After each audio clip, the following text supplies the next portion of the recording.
Let's position this correctly.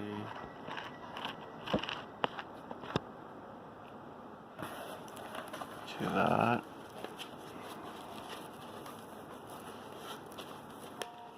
Back our motherboard here.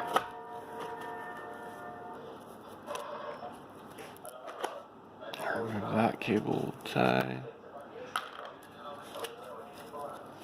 And that one should be removed.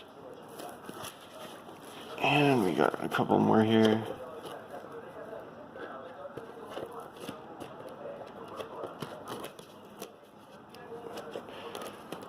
Old cable tie bro got stuck. Okay, there you go.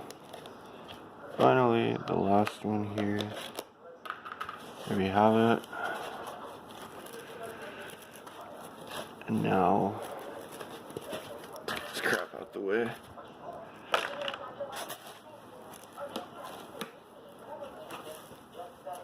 Now, gently lifting that out of the way. And here we go.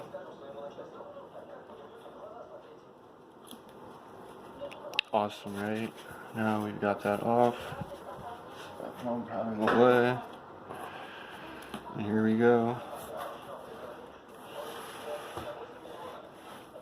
Sweet, time to start building.